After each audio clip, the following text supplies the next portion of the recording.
আজকে যে রেসিপিটা শেয়ার করব সেটা ননভেজ লাভারদের জন্য কিন্তু খুবই প্রিয় একটি খাবার।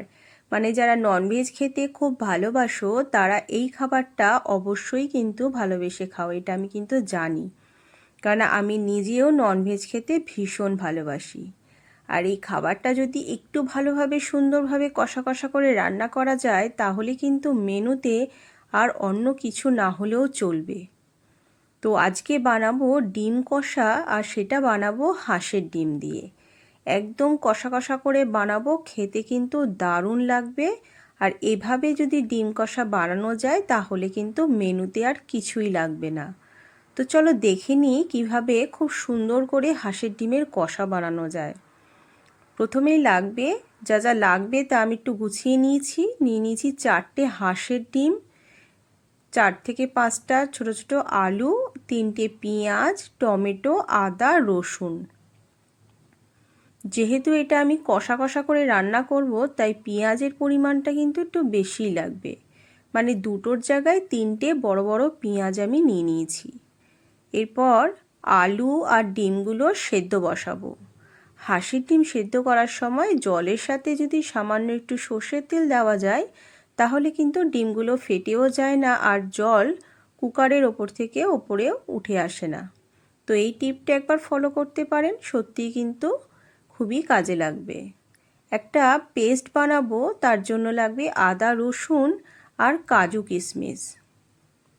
লাগবে একটা টমেটো, সেই মিডিয়াম সাইজের একটা টমেটো নিয়ে নিয়েছি, সেটাও ছুরির সাহায্যে ছোট ছোট করে কেটে নেব, কেটে ওই মিক্সির মধ্যে দিয়ে দেব। এরপর প্রয়োজন মতো একটুখানি জল অ্যাড করে একটা স্মুথ পেস্ট আমি বানিয়ে নেব। যেহেতু কাজু বাদাম আছে তাই মাঝে মাঝেই একটু একটু জল দিয়ে একদম স্মুথ একটা পেস্ট বানিয়ে নিতে হবে। পেঁয়াজটা তো পেস্ট করব না, পেঁয়াজটা একদম কুচি কুচি করে কেটে নেব। সরু সরু লম্বা লম্বা করে কাটলে রান্নাটা তো কিন্তু দেখতে বেশি ভালো লাগে। তো এইভাবে সবকটা পেঁয়াজ ছুরির সাহায্যে কেটে নেব।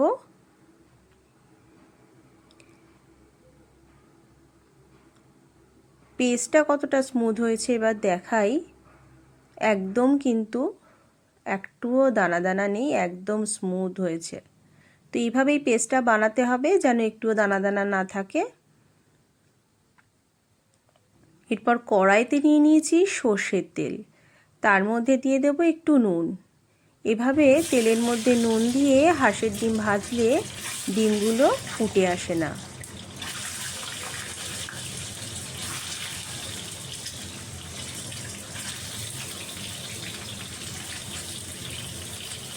সামান্য একটু হলুদ অ্যাড করব। এবার নুন আর হলুদ দিয়ে খুব ভালো মতো আলু আর ডিমগুলো লাল লাল করে ভেজে নিতে হবে।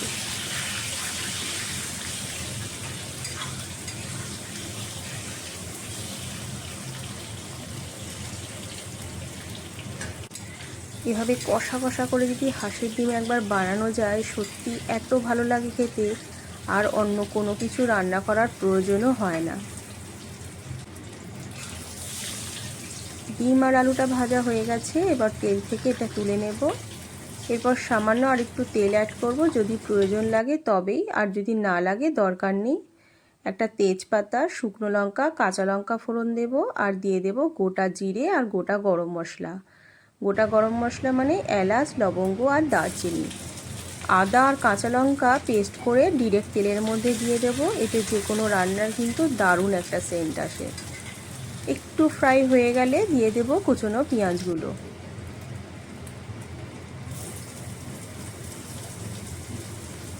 সব কিছু একসাথে আবার একটু ফ্রাই করে নেব। আর পেঁয়াজ ভাজার সময় সামান্য একটু যদি নুন অ্যাড করা যায় তাহলে কিন্তু পেঁয়াজটা খুব নরম হয়ে যায়। পেঁয়াজটা হালকা বাদামি হয়ে গেলে যে পেস্টটা আমি বানিয়েছিলাম সেটা দিয়ে দেব। একটু সঙ্গে সঙ্গে জলও অ্যাড করতে হবে, কেননা যেহেতু এটা কাজু বাদাম আছে, এটা সবসময় কড়াইতে লেগে যায় কাজু বাদাম, তাই সামান্য একটু জল অ্যাড করে খুব ভালো মতো করে কষিয়ে নিতে হবে। আর মাঝে মাঝে একটু একটু নাড়তে হবে, ঘন ঘন না নাড়লে কিন্তু কড়াইতে লেগে যেতে পারে। এরপর বেশি কিছু মশলা দেব, যেমন ধনে গুঁড়ো, জিরে গুঁড়ো, কাশ্মীরি লঙ্কার গুঁড়ো আর গোলমরিচ গুঁড়ো সব মশলা দিয়ে আবার একটু জল দিয়ে খুব ভালো মতো কিন্তু কষিয়ে নিতে হবে। একটু ঘন ঘন নাড়তে হবে। এইভাবে মশলাটা খুব ভালো মতো যখন কষে যাবে তখন আগে থেকে ভেজে রাখা আলু আর ডিমগুলো এর মধ্যে আমি অ্যাড করব। সব একসাথে লো হিটে একটু রেখে দিলেই দেখা যাবে মশলাটা থেকে কিন্তু বেশ তেল ছাড়তে শুরু করে দিয়েছে। তখনই দিয়ে দেব একটু রোস্টেড কাসৌরি মেথি আর হাফ চামচ মতো শাহি গরম মশলা। ব্যাস তাহলেই কিন্তু এই হাঁসের ডিমের কষা একদম রেডি হয়ে গেছে। আমি একদম কষা কষা করে রান্না করেছি, গ্রেভি এতে প্রায় নেই, কারণ ভাতের সাথে এভাবে মেখে খেতে কিন্তু দারুণ লাগে। তো রেসিপিটা আপনাদের কেমন লাগলো আমাকে অবশ্যই একটু জানাবেন। ভিডিওটা ভালো লাগলে একটা লাইক করে দেবেন আর আমার চ্যানেলটাকে সাবস্ক্রাইব করে দেবেন।